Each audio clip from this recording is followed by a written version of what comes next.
Halo, Assalamualaikum warahmatullahi wabarakatuh. Perkenalkan, nama saya Birul Rahmania. Saya mahasiswi psikologi semester 4 dari Universitas Muhammadiyah Profesor Dr. Hamka. Dalam video kali ini, saya akan menyampaikan bagaimana sholat dapat menjadi salah satu bentuk psikoterapi bagi umat muslim.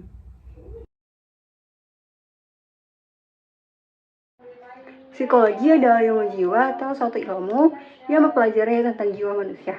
Karena menyangkut dengan jiwa, maka sudah sepatutnya agama Islam sebagai agama yang universal mengambil bagian dan turut berperan untuk meningkatkan kemaslahatan umat manusia. Lalu apa sih psikologi Islam itu? Menurut Hanajim Hanna Bastaman, psikologi Islami adalah corak psikologi yang berlandaskan citra manusia menurut ajaran Islam, yang mempelajari keunikan dan pola perilaku manusia dengan tujuan untuk meningkatkan kesehatan mental dan kualitas keberagaman.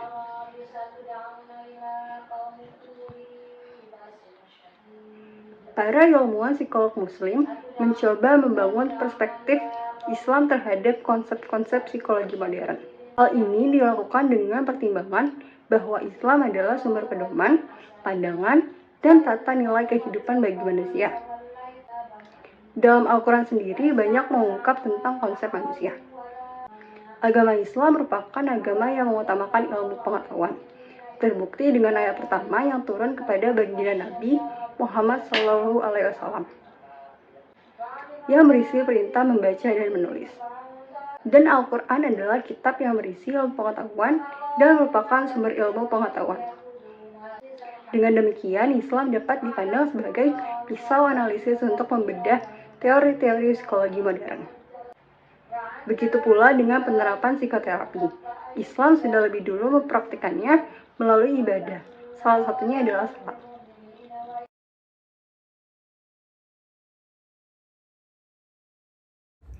Seperti yang kita ketahui, hukum salat adalah fardu ain.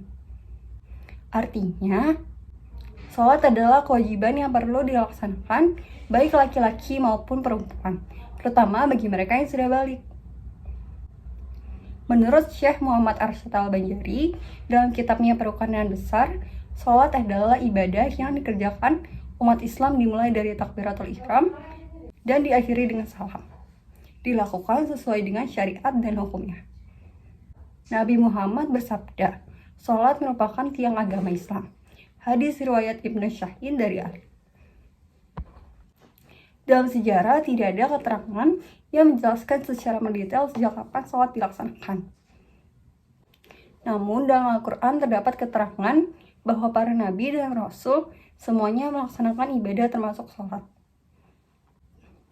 Sayangnya tidak diketahui secara pasti bagaimana para nabi terdahulu menjalankan salat. Perintah salat 5 waktu sendiri pertama kali diterima oleh Nabi Muhammad pada Isra Mi'raj, tepatnya 27 Rajab tahun kedua sebelum hijrah. Nabi Muhammad melakukan perjalanan ke langit ketujuh bersama malaikat Jibril mengendarai buraq. Di sanalah beliau menerima perintah sholat di Sidratul Muntaha dan Baitul Maqmur. Pada awalnya Nabi Muhammad menerima perintah sholat sebanyak 50 kali setiap harinya. Lalu beliau berkonsultasi dengan Nabi Musa dan menyuruh Rasulullah untuk meminta keringanan kepada Allah, sehingga turunlah menjadi 5 waktu dalam sehari. Jika kita mencermati surat Al-Muzammil ayat 1-19, sholat yang pertama kali diwajibkan untuk umat muslim adalah sholat malam. Hingga kemudian turunnya surat Al-Muzammil ayat ke-20. Sholat malam berubah menjadi sholat sunnah. Dalam Islam, perintah untuk beribadah tidak lain untuk kepentingan setiap muslim itu sendiri.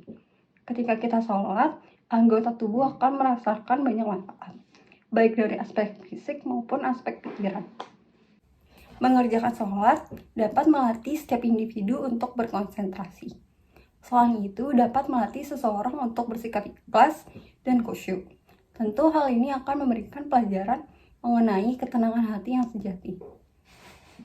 Sebagai dalam bukunya Hikmah Kesehatan dalam Sholat juga berpendapat bahwa hikmah yang diperoleh dari gerakan-gerakan sholat tidak sedikit bagi kesehatan jasmani.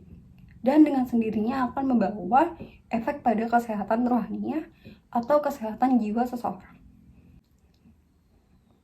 Gerakan-gerakan sholat akan membantu mengalirkan peredaran darah dalam tubuh kita. Contohnya saat takbiratul ihram. Gerakan takbiratul ihram membantu melancarkan aliran darah serta meningkatkan kekuatan otot lengan. Gerakan ini juga melatih pergerakan otot dan persendian untuk tidak kaku, serta mencegah rasa sakit pada tubuh bagian atas. Lalu ada gerakan ruku. Gerakan ruku membantu mempertahankan posisi dan fungsi sempurna tulang belakang atau corpus vertebrata. Posisi ini mendorong relaksasi tulang belakang ke pinggang agar bebas dari rasa sakit. Selain itu, gerakan ruku juga dapat mencegah gangguan prostat. Lalu ada gerakan sujud. Gerakan sujud membantu mengalirkan darah yang kaya oksigen secara maksimal ke otak. Nah, ditinjau dari aspek jiwa, sholat dapat menjadi salah satu bentuk psikoterapi. Psiko berarti jiwa dan terapi berarti penyembuhan. Maka psikoterapi adalah pengobatan atau perawatan pada gangguan psikis melalui metode psikologi. Menurut Lewis, psikoterapi adalah perawatan dengan alat-alat psikologis terhadap permasalahan yang berasal dari kehidupan emosional, di mana seorang ahli secara sengaja menciptakan hubungan profesional dengan pasien yang bertujuan untuk satu, mengubah atau menurunkan gejala-gejala yang ada, yang kedua, memperbaiki tingkah laku, dan yang ketiga, meningkatkan pertumbuhan kepribadian yang positif. Maka dari itu, psikoterapi Islam adalah proses pengobatan dan penyembuhan suatu penyakit baik mental, spiritual, moral maupun fisik melalui bimbingan Al-Quran dan Sunnah Rasulullah. Menurut Mahmud, seorang psikologi muslim ternama, psikoterapi Islam terbagi dalam dua kategori. Yang pertama bersifat duniawi, yaitu pendekatan dari teknik-teknik pengobatan psikis setelah memahami psikopatologi dalam kehidupan nyata. Yang kedua bersifat ukhrawi, berupa bimbingan mengenai nilai-nilai moral, spiritual, dan agama. Sholat dapat digunakan sebagai sarana untuk berkomunikasi, baik dengan diri sendiri, orang lain, alam, maupun dengan Tuhannya. Komunikasi akan lebih dibutuhkan ketika seseorang menghadapi suatu masalah, tak terkecuali dengan gangguan jiwa. Sholat dipandang sebagai bentuk komunikasi atau proses pengakuan dan penyaluran terhadap hal-hal yang tersimpan dalam dirinya.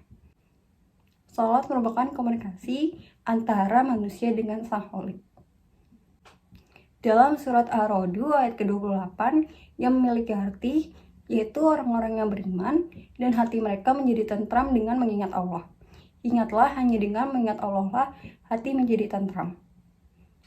Nah, Hamka dalam kitabnya Tafsir Al-Azhar menafsirkan ayat ini, iman menyebabkan hati seseorang mempunyai pusat ingatan atau tujuan ingatan.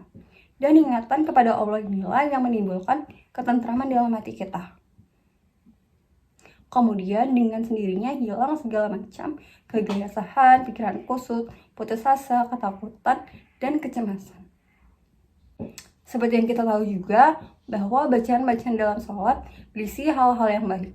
Bacaan tersebut dapat berupa pujian, mohon ampun, doa, maupun permohonan. Ditinjau dari teori hipnosis, pengucapan kata-kata tersebut memberikan efek sugesti atau menghipnotis pada yang membacanya. Autosugesti adalah suatu upaya untuk membimbing diri melalui proses pengulangan suatu rangkaian ucapan secara rahasia kepada diri sendiri yang menyatakan suatu keyakinan.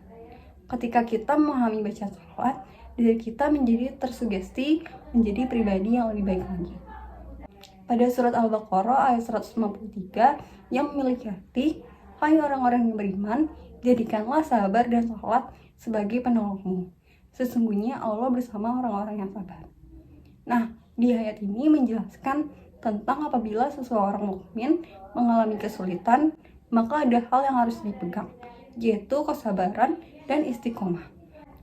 Maka dari itu, janganlah pernah kita meninggalkan sholat dalam kondisi apapun. Sekian yang dapat saya sampaikan. Wassalamualaikum warahmatullahi wabarakatuh.